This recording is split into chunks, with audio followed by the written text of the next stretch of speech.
They began as poor knights, sworn only to protect pilgrims along dangerous roads in the Holy Land. A handful of men, bound by vows of poverty, chastity, and obedience, living not in palaces but in the ruins of Solomon's temple. They called themselves the poor fellow soldiers of Christ, but the world would know them by a single enduring name, the Knights Templar. At first, they were humble guardians, no banners, no treasures, only swords and faith. But centuries are long, and faith, when rewarded with success, turns into power. The Templars did more than fight. They built fortresses that rivaled the castles of kings. They created a banking system that stretched across Christendom, allowing nobles and monarchs to move wealth safely from one land to another. Their coffers grew heavy with gold, their lands vast and secure. By the 13th century, they were no longer mere soldiers. They were a state within a state, answering not to kings or princes, but to the Pope himself. In battle, they were feared. In finance, they were indispensable. But in courts and palaces, whispers began. Whispers that they had grown too rich, too arrogant, too untouchable. And whispers, in the medieval world, could kill. For what king could watch another power, armored, wealthy, and sworn to no earthly crown, exist unchecked in his realm? What monarch, drowning in debt, could resist the temptation of their treasuries? The Templars had built an empire of faith and steel. But every empire has enemies, and theirs would come not with lances on the battlefield, but with parchment, seals, and accusations. Their fall began not with sword. In the year 1307, the most dangerous man in Europe was not a warrior, but a debtor. King Philip IV of France, known to history as Philip the Fair, was anything but fair in his dealings. His wars had drained the treasury. His extravagance had left France gasping for silver. And looming above him like a shadow stood the Templars, wealthy, disciplined, and holding much of his kingdom's gold. Philip's pride could not tolerate their independence. His greed could not resist their fortune, and his desperation demanded a solution. In the smoke-filled halls of Paris, he whispered to his advisors, weaving a plot that would destroy the very order that had once defended Christendom itself. He would accuse them of heresy, of blasphemy, of crimes so unspeakable that no common man would dare question his motives. But accusations alone would not suffice. He needed surprise. He needed shock. And so, under the cover of night, secret orders were written, sealed with the fleur-de-lis of France, and dispatched in silence to sheriffs and bailiffs across the realm.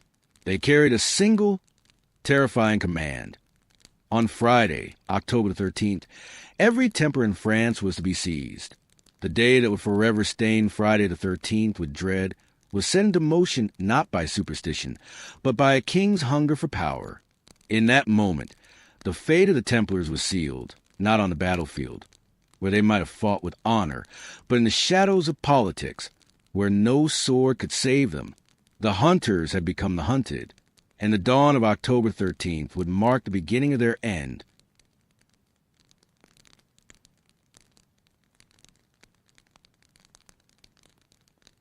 Night fell over France, and with it came terror disguised as law. Across cities and villages, the Templars slept in their stone houses, unaware of the storm about to descend upon them. In Paris, in Poitiers, in Carcassonne, midnight bells tolled, not in peace, but in herald of doom. Soldiers, acting under royal command, moved silently through alleys and courtyards. Torches flickered against the cold walls as they struck, breaking doors, shattering locks, and dragging knights from their beds. The arrests were swift, systematic, and merciless. Men who had faced Saracens in the Holy Land, who had endured hunger, plague, and death on distant sands, were thrown into dungeons without trial.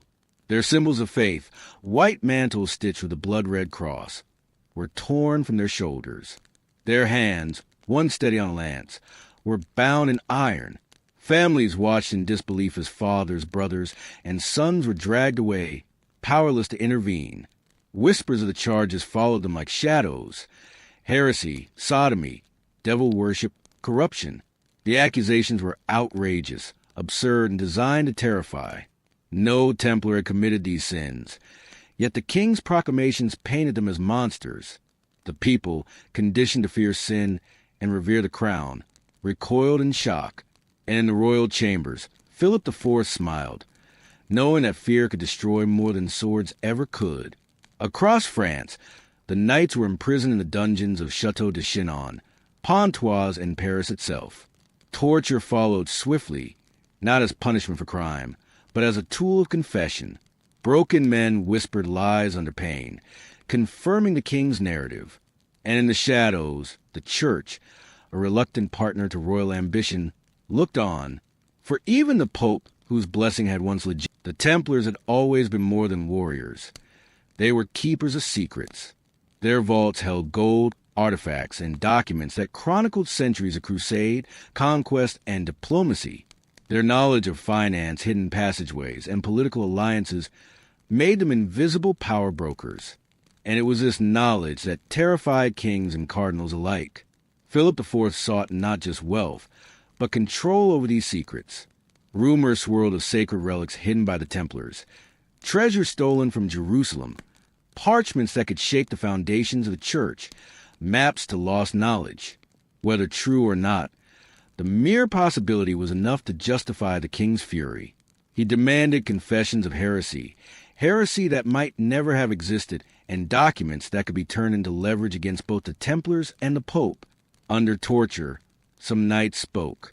Names were revealed, allegiances exposed, but much of the truth remained locked behind silent lips. Philip's Inquisition was ruthless, yet incomplete. The Templars had prepared for war with swords, not for a war of shadows, deception, and false testimony.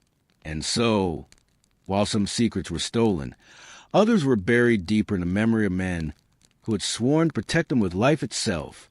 Meanwhile, across Europe, nobles and clergy whispered in private. How could a king destroy an order blessed by the Pope? How could wealth and piety be condemned overnight? Fear spread faster than the truth. Letters written in haste carried the weight of accusation, igniting suspicion and distrust. The fall of the Templars was no longer a secret. It was a spectacle, and Europe was watching as one of its mightiest orders crumbled under the weight of conspiracy and fear. In the dark, damp dungeons of Paris, the knights faced a torment unlike any battlefield. Their enemies did not wear armor. They wore the robes of kings and churchmen. They whispered promises of mercy in one breath and inflicted agony with the next. The tools of torture were crude but effective. Racks that stretched bones until they screamed, iron collars that choked, and fire that licked at flesh, leaving lasting scars both visible and invisible. Under this relentless pressure, some knights faltered. Words spilled from lips that had once only spoken prayers. They confessed to acts that never occurred, to sins they had never known. Philip's chroniclers recorded these confessions with meticulous care, creating the illusion that the Templars had been guilty all along. Every forced admission became a weapon, not only against the knights themselves, but against the order's reputation. Yet, even in suffering, the Templars showed discipline. Many refused to name others, protecting brothers and allies from the king's wrath. In their silence, a form of defiance persisted, a testament to vows deeper than fear. And across Europe, news of these confessions spread like wildfire. Nobles questioned their kings. Bishops murmured doubts, and the Pope, Clement V, found himself trapped between loyalty to an order and fear of a monarch whose reach seemed unstoppable. This was not simply a battle of swords. It was a war of hearts, minds, and symbols. The Templars had once stood as the ultimate shield of Christendom. Now they were being shattered by intrigue and cruelty. Their enemies wielded the law as a blade sharper than any sword. And the world began to understand that power, when combined with fear, could fell even the most sanctified of knights. Pope Clement V, seated in the papal palace at Avignon, faced a dilemma that would define his papacy. The Templars were not merely an order. They were a symbol of Christendom's might and devotion. To condemn them outright would shock the faithful, weakening the Church's moral authority. To protect them would risk the wrath of Philip IV, a king whose armies and coffers could destabilize Rome itself. Letters arrived daily, each a mixture of entreaty and threat. The king pressed for condemnation, for seizure wealth, and for public trials that would confirm guilt in the eyes of the world. Clerics reminded the Pope of the Templars' sacred role, of their vow to defend pilgrims, of the holy wars fought and blood spilled. Yet fear weighed heavier than principle. Clement delayed, hesitated, and negotiated, hoping to placate both crown and conscience. In private chambers, he questioned the morality of the accusations. Were these men truly heretics, or were they victims of a monarch's greed? Yet the machinery of politics moves faster than conscience. Reports of confessions under torture arrived daily, and even if coerced, they could not be ignored. The Pope faced a tragic calculus. Mercy might endanger the church. Complicity might stain its soul. And so, Clement chose compromise, a reluctant, calculated betrayal. He ordered investigations, permitted arrests, and eventually sanctioned trials. The Templars, once untouchable, were now subject to ecclesiastical scrutiny. In the eyes of Christendom, the Church had turned its gaze not to defend the innocent, but to negotiate survival. The stage was set for the final act, where power, faith, and human ambition would collide with irreversible consequences.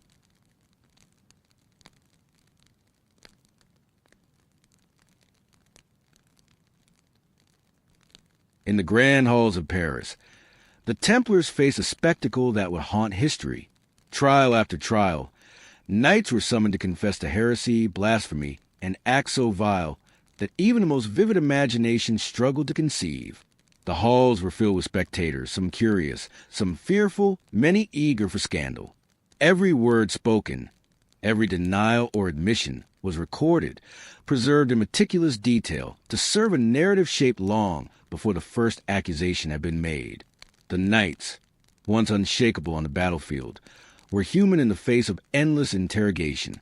Some broke, some resisted, and others clung to silence as their only weapon. They recounted their vows, their battles, and their devotion. Yet the judges, armed with fear, influence, and the king's wrath, twisted these truths into evidence of guilt. Faith alone could not protect them. Witnesses were coerced, letters were forged, and confessions extracted under unbearable torment were presented as divine truth. Meanwhile, the world outside the courthouse watched with a mixture of disbelief and fascination. Nobles whispered in private chambers. Merchants speculated about seized wealth. And the faithful pondered how an order once considered the shield of Christendom could now be condemned as a band of heretics. The trials became not a quest for justice, but a theater of power, a demonstration that even the holiest could fall when kings and clergy conspired in silence. Behind the scenes, the Pope hesitated, attempting to maintain a veneer of justice, while placating a king whose hunger for gold and control was insatiable. The Templars' fate was no longer in their own hand. The riches of the Templars, accumulated over decades of crusades and careful stewardship, became the prize that justified the king's relentless persecution. Fortresses, vineyards, ships, and treasures of gold and silver were seized with surgical precision. Banks and treasuries once beyond mortal reach were emptied, their ledgers altered, their guardians imprisoned. Knights who had protected pilgrims and fought in holy wars now watched as their livelihoods, their homes, and their sacred relics vanished. Wealth that had fueled armies and sustained the poor was transferred to royal coffers or redistributed to favored nobles. Philip IV had achieved not only the elimination of a potential political threat, but the acquisition of untold riches, all under the guise of divine justice. Across Europe, rumors swirled. Some whispered that the Templars' coffers contained treasures of immense power, perhaps even relics from the Temple of Solomon. Others spoke of secret maps and lost knowledge hidden within their vaults, now lost to the ages. Yet the king cared little for legend. What mattered was gold, influence, and the lesson that no man, no matter how pious or powerful, could defy a monarch's will. And so, the Templars were stripped not only of honor, but of material security. Their castles, once symbols of devotion and defense, were handed to secular rulers or absorbed into church holdings. It was a dismantling so complete that it seemed almost ceremonial, a funeral for an order whose bones were scattered across France, and whose spirit would survive only in whispered memory.